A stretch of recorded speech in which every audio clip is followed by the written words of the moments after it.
Bora, meu povo, nós vamos dar continuidade hoje na história aqui de Paulo, Saulo, na verdade, né? Bora ver então, vamos ao vídeo.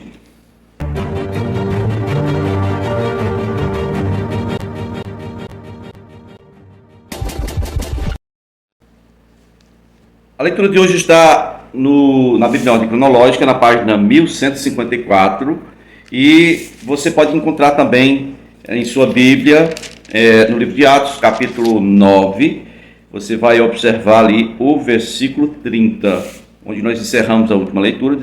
Primeiro os homens que estavam com Paulo, eles não viram a claridade, mas ouviram a voz. O texto de Atos 9, versículo 7 diz que os homens que viajavam com Saulo pararam emudecidos, ouviram a voz, mas não viram ninguém, nem viram nada. Então, eles levaram Paulo para dentro da cidade. Às vezes a gente vê nos filmes, e como imagem grava mais do que aquilo que a gente ouve, é difícil, irmãos. Nos filmes, Paulo está indo com a escolta de soldados romanos, mas o assunto aqui não tem nada a ver com Roma. O assunto aqui é religioso. O Saulo aqui está com a carta concedida pela corte, alta corte, né, de Jerusalém, os religiosos, para prender os do caminho, os crentes que fossem encontrados em Damasco. Okay? Então, não tinha nada com soldado romano, não. O máximo, se ele precisasse de proteção, o máximo que ter é alguma coisa de guardas do templo. Mas o que o guarda do templo iria fazer longe do templo? Me responde. Então, esses homens que estavam com Paulo não tem nada com soldado, não. Eram autoridades religiosas, eram amigos de Paulo, eram conhecidos, era gente da seita dos fariseus. A pergunta que fica aqui é o seguinte: esses homens voltaram para Jerusalém depois do ocorrido ou ficaram com Paulo? Seriam estes os primeiros discípulos de Paulo? Ou algum deles ficou e se tornou discípulo? São detalhes que a Bíblia não narra. E, bom, a gente não pode afirmar, a gente pode fazer questionamentos aqui dentro do contexto. Vamos então para Atos 9, dar seguimento aqui no versículo 11, certo? Onde vai dizer que Saulo, aqui ele aprendeu a respeitar os crentes. Ele tinha saído de Jerusalém. Você pode ver aí a distância que há entre Jerusalém e Damasco. Ele estava indo atrás, a gente já tinha prendido muitas famílias em Jerusalém, mas agora ele estava com sede demais. Ele queria prender mais gente. Ele queria prender o máximo de pessoas para tentar barrar, impedir essa nova religião. Isso é zelo, né? Zelo. E quando você pega uma pessoa zelosa, revestida de autoridade, dá nisso aqui, Saulo de Tarso. No versículo 13, a resposta de Ananias traz Jesus, porque Jesus tinha dito: olha, ele já está lá esperando você. Ele teve uma visão de você. Ele disse que um homem chamado Ananias iria lá para impor as mãos sobre ele e para ele voltar a ver. Olha a dinâmica do trabalho de Jesus. Jesus podia simplesmente aparecer ou transfigurar de alguma forma lá e dizer assim: ei, você vai voltar a ver, mas me obedeça. Tá? Daqui por diante, pare de perseguir os meus discípulos. Não. Ele está buscando a Deus, tentando entender. 3 dias, 3 noites sem comer e sem beber. E esse é o jejum de Paulo, hein? Ele vai entrar na nova vida, jejum, 3 dias, 3 noites. Adota isso aí para você. Tá bom? Então, olha só. Ele teve essa visão e a pessoa que tinha que ir lá tinha que ser o Ananias. Jesus chega e diz para Ananias ir lá. Jesus dá o interesse para Ananias, mas olha o que o Ananias fala no versículo 13 aí. Ananias diz assim: Senhor, eu tenho ouvido muitas coisas a respeito desse homem e de todo o mal que ele tem feito aos teus santos em Jerusalém. Em Jerusalém, onde ele arrastava as pessoas e prendia, né? Famílias inteiras. Versículo 14, assim: ele chegou aqui com autorização dos chefes dos sacerdotes para prender todos os que invocam o teu nome, Senhor. Mas o Senhor disse a Ananias: vá, este homem é meu instrumento escolhido para levar o meu nome perante os gentios, seus reis e perante o povo de Israel. Veja bem, tem coisas que não entendemos, coisas de Deus que não entendemos, e às vezes queremos ter a ousadia de até questionar Deus. Não é esquisito isso? Nós não sabemos de quase nada se compararmos ao conhecimento que Deus tem. O Senhor Jesus, ele é Deus. Ele está dizendo aqui: olha, esse homem aí é meu escolhido. Eu escolhi ele para cumprir um propósito. Quem diria que uma coisa ruim dessa poderia ser escolhida por Jesus? Quem diria que uma pessoa maligna dessa, uma pessoa ruim dessa, que programou, esquematizou, estava lá dando cobertura para os que mataram Estevão? Quem imaginaria que um sujeito desse pudesse ser escolhido do Senhor para alguma coisa? Pois é, às vezes nós queremos que Deus faça escolhas mais justas segundo o que nós julgamos ser justo. A questão é que para a gente fazer um julgamento a gente precisa ter conhecimento. Todo julgamento que você faz sem conhecimento, então é um pulo no escuro. Você não vai conseguir fazer um bom julgamento. Deus conhece todas as coisas, nós não conhecemos nada, irmãos. E aí o que acontece? Ananias está questionando aqui, como é que o senhor escolhe uma coisa dessa, né? Um caba ruim desse, né?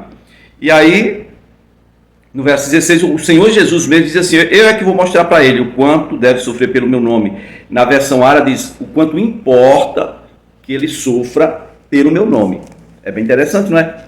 É o quanto importa que ele sofra pelo meu nome. O versículo 17, então, Ananias foi e entrou na casa, né, onde Paulo estava, pôs as mãos sobre Paulo e disse: irmão Saulo.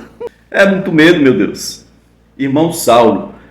E também consciência, né? Jesus falou que era escolhido dele, então, irmão Saulo, o Senhor Jesus, que ele apareceu no caminho por onde você vinha, ele me enviou para que você volte a ver e seja cheio do Espírito Santo. Duas coisas: você vai ser curado e vai ser cheio do Espírito Santo. Então você vê três coisas interessantes. A primeira: ei, eu venho aqui em nome daquele que você encontrou no caminho. Paulo caiu, bateu a cabeça e tudo. Tem muitas conjecturas que podemos fazer. O cavalo também viu a luz? Não, pode ser que simplesmente quem viu a luz foi Paulo. Ele tenha assustado e no que puxou, né, as rédeas, o cavalo levantou as patas da frente e ele caiu de costas, provavelmente bateu a cabeça. A primeira coisa é essa. A segunda coisa que nós podemos ver aqui, né, é que o Senhor faz esse esquema todinho, fala com Paulo. O Ananias pode dizer assim: olha, aquele homem que te encontrou no caminho, ele não foi rude com as palavras. Essa é a segunda coisa. O Ananias não chegou dizendo assim: o cara que te derrubou do cavalo, o cara que te assustou, o cara que te deu, né, aquele susto grande lá, o responsável pelo acidente, ele me mandou aqui para te curar. Não, Ananias disse: ei, o Jesus, né, o homem que te apareceu no caminho por onde você vinha, me enviou a você para que você volte a ver ser do Espírito Santo. Terceira coisa: Ananias não se identifica como Ananias. Porém, Jesus, quando foi falar para Ananias que tinha que ser ele, Jesus disse: olha, a visão que Paulo teve era de um homem chamado Ananias que iria ter que ir lá e pôr as mãos sobre ele para que ele volte a ver. Ainda tem mais uma coisa aqui. Ele disse: o Senhor me enviou para que eu possa impor as mãos sobre você, né, no caso, para que você volte a ver e seja cheio do Espírito Santo. Veja bem essa história. Primeiro, voltar a ver. O pecado de Paulo tinha relação direta com visão, né? Enxergar com os olhos, mas ter visão ampla, visão de Deus, isso aqui, ó. E também revelação do Espírito. Ele não tinha, ele era zeloso, mas não tinha esse entendimento. Então ele ficou cego, porque na verdade diante de Deus ele já estava cego. Ele não conseguia admitir, perceber que Jesus era o Filho de Deus. Por isso ele estava fazendo toda aquela maldade com a igreja. Ele estava cego para essa verdade.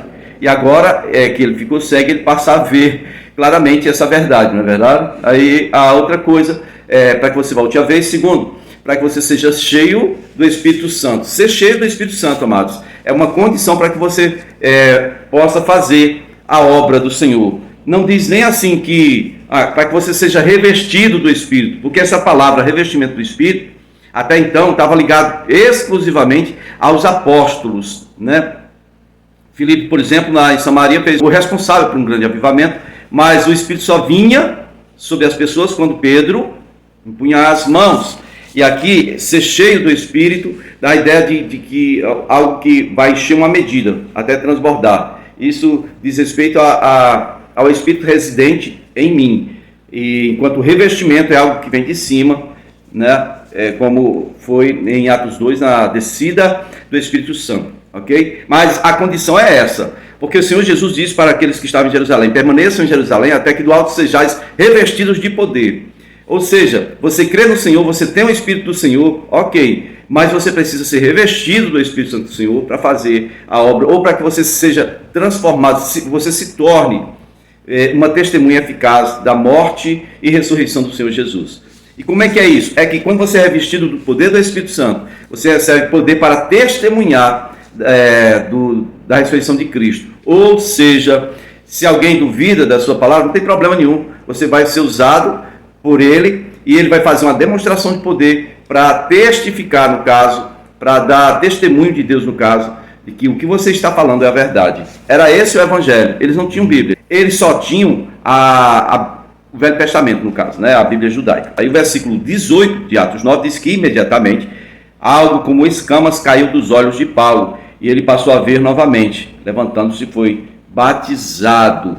E depois de comer, recuperou as forças. No versículo 19, está dizendo aqui que ele só comeu depois de ser batizado. É até uma sugestão que eu faço. Antes de você ser batizado, você já é discípulo de Jesus, vai ser batizado, faça um jejum de 3 dias. Se possível, 3 dias, 3 noites, só na água, porque aqui diz que ele nem comeu nem bebeu, fica só na água. Se você achar que você não é capaz disso, você procure uma explicação com Luciano Subirá, sobre a cultura do jejum, você vai ver que é possível. Ele consegue passar 40 dias, tá? E 40 noites.